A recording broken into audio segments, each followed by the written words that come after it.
Of the 10 finalists, 9 qualified in 3 earlier heats for road racers, dirt track, and motocross. Let's look back briefly, first to the motocross heat. Remember, just 3 from each heat would qualify. It looked like a clean start, but it wasn't for U.S. Grand Prix champion Danny Chandler. He was left at the post on bike number 34. Bill Grossi didn't even make it through the first turn. Down he went, onto the pavement. But the story of this heat turned out to be the story of Danny Chandler. Fighting his way through the pack, all the way from dead last, he finally challenged Mike Baker for the lead, took it going over the jump, and won the heat.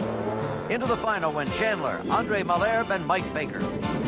The dirt track heat had a similar story. Number 9, Jay Springsteen, a 3-time national champion, being left at the post. Like Chandler, he trailed everybody when they went into turn 1. Like Chandler, he was to make a dramatic move through the field. But as number 9 went through turn 1, he had a long, long way to go.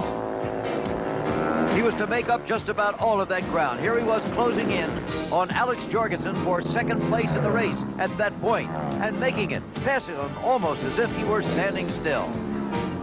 Jay Springsteen showing the talent and determination of a champion. Into the final at the end of the race went Ricky Graham, Springsteen, and young Bubba Schobert. The road racers. This was the one easy victory of the day. Steve Wise, the defending champion, he's won it the last 2 years, would go all the way from flag to flag. Into the final went Wise, Thad Wolf, and Roberto Pietri Vegas. In a wild card heat for previous non-qualifiers, Alex Jorgensen was the single qualifier to round out today's field of 10.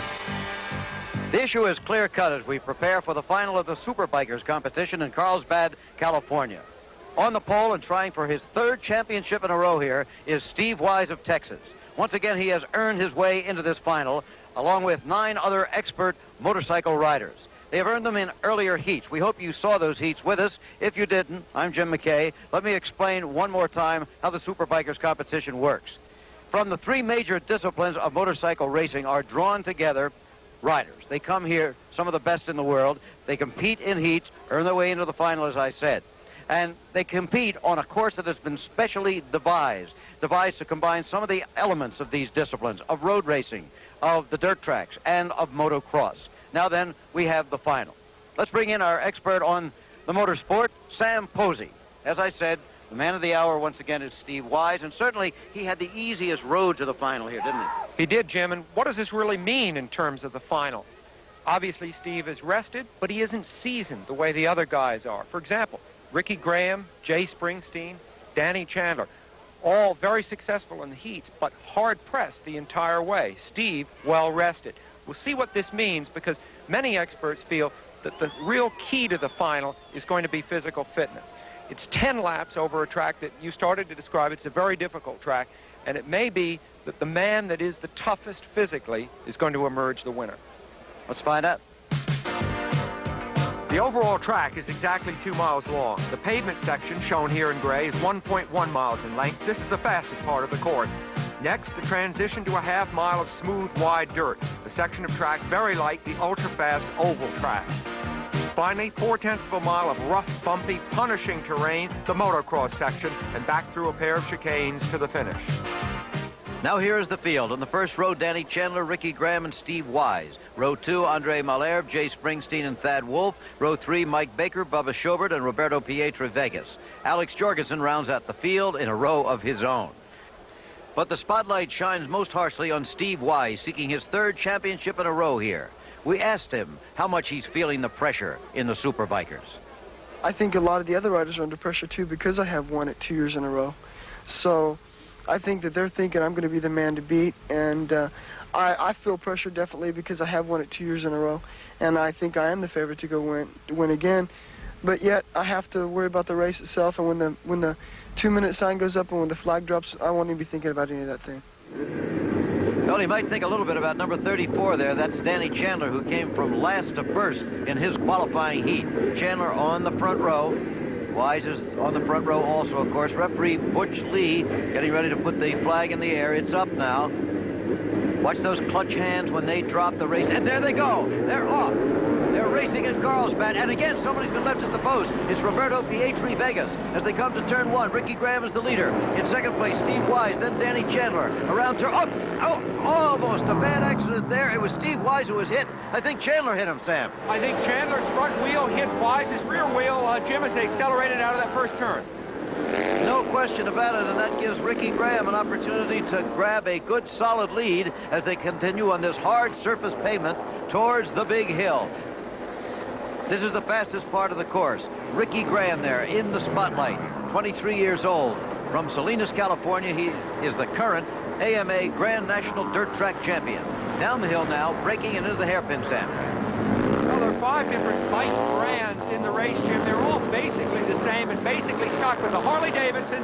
You see Ricky Graham leading there on a Harley-Davidson. Are a little heavier, a little more powerful than the other bikes. And I think the interesting thing as the race wears on will be to see if these heavier bikes perhaps exact too high a physical toll on their riders. Well, Steve Wise lost a lot of ground in that melee in the first turn, but look at him moving up through the pack now, challenging for 5th place in this race. He will yet be heard from, it looks like. Over the jump now, and on to the motocross section. Here, of course, the dust is going to play a very big factor because the angle of the sun is so low that when you're following a rider that's kicking up a lot of dust, the visibility is going to be a very big hazard. Ricky Graham still the leader, but now by a narrow margin over number 34, Danny Chandler. Involved in the accident on the first turn, but really moving up, and so is Steve Wise. Look at him now, going into 4th place in this race. Well, Wise obviously has lost none of his motocrossing skills because that was a beautiful move on the motocross part of the track. So it's Graham, Chandler, and Springsteen. But the defending champion, Steve Wise of Texas, has moved up into 4th place. It's very simple. The scene has been set. You share a dream. Danny Chandler is 2nd, and Jay Springsteen is in 3rd. And now Jay Springsteen is moving into 2nd place, ahead of Chandler, as you would predict. Again, the Harley-Davidson on the long, fast straightaway. But now it's heavy braking into the hairpin, and shortly after that, they'll go left through the tunnel and back onto the dirt again, and then once again, it should be a different story. Exactly. That's where we should see Chandler back in his domain. And, of course, Wise, an expert in both areas because of his recent shift to road racing. He had been a motocross man. There's Wise, 4th in your picture now, and you see Chandler making a bid for 2nd. As soon as they get on the dirt again. Isn't that amazing? Oh, it's a...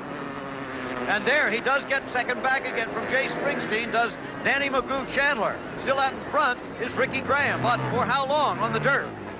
Well, Jim, this illustrates everything this competition is supposed to be about, doesn't it? It's Yes, it does. a textbook case, really. Down into the valley, then up again on the motocross section. And is that Steve Wise? Yes, Steve Wise moving into 3rd place. The defending champion going for 3 in a row. A clean pass for Wise, but then he ran a little bit wide there. We've got Ricky Graham on the lead. Danny Magoo Chandler almost beside him now, and taking the lead from him, in fact. Chandler taking the lead, but they come onto the hard surface. This should be Graham country again. It should, but maybe not through here. Jim, maybe not till they get on that long straight. My feeling is we may have a head-to-head confrontation at the end of the long straightaway. For this part, we'll probably just see them hold position. All right, if Chandler, number 34, remember he's better on the dirt. Ricky Graham, number 41, will be better on the long, hard straightaway. Graham is in 2nd place. The defending champion, Steve Wise, has moved into 3rd. And Jim, notice that these 4 riders have entirely detached themselves from the rest of the field. It's a 4-man race at And this look point. at this. There is Ricky Graham immediately seizing the lead. Going up the hill, near 100 miles an hour now. But soon they'll be braking. Springsteen has just moved past Wise into 3rd place. That was beautiful riding by Graham. Forget the horsepower. He just took that turn beautifully and got the power on very soon. And now there, number 9, Springsteen got squiggly in the hairpin, and Steve Wise moves back ahead of him into 3rd place. Wow. Graham in the lead. Chandler, 2nd. Chandler should start closing in now. Oh, this is... And he does. He does. Absolutely. Those Harley-Davidsons of Springsteen and especially the leader, Ricky Graham, very heavy to manage, Jim. And as this race goes on, I spoke at the outset about fitness. When you're struggling with that heavy of light, it could be tough toward the end of the race. Now they're into the real motocross section again. Here is where Chandler's been gaining on every lap. See if he can do it again. There's Steve Wise in third place, the defending champion. Very competitive. See him closing in. It's a three-man race right now, and just behind them is Jay Springsteen. It's really four. It is four because Springsteen, to me, is riding a conservative race at this point. Here comes Chandler, excuse me. Almost getting his man, and does he get him? He does. Yes, once again, The same precisely move. as the last lap. Unbelievable. Well, what's happening there, Jim, is I'm sure you noticed, Chandler, the great motocrosser, is catching a berm off that last turn on the motocross part of it, and he's coming off with great speed, and he's able to get Graham before they slow for the part that goes onto the pavement. It looks like perhaps Springsteen is just infinitesimally slower than the others. Is that possible, do you think? Yeah, I thought that he was just riding a conservative race. Maybe. For some reason, he does seem to be dropping back, which I'm sure isn't his intention. So now, as they come to the fast part of the course, once again, a mirror image of the last lap. Ricky Graham taking the lead again. From Danny Magoo, Chandler, Steve Wise third, Springsteen fourth. Springsteen gaining on Wise, just like he did in the last lap at this point. It's marvelous motorcycle racing, but then after all, these are the SuperBikers. Shadows lengthen and the battle goes on for the SuperBikers Championship. Ricky Graham leads. Danny Chandler closing in on him in second place. Steve Wise is third. And there's Chandler on bike number 34, trying to go for that lead. Wise keeping them in his sights. Still very much in competition, and so is number 9, Jay Springsteen. Look at this tremendously tight shot. Steve Wise. And up here, side by side, racing for the lead. How often have you seen that in a motorcycle race? And now it's Danny Chandler taking the lead. Taking the lead at last from Ricky Graham.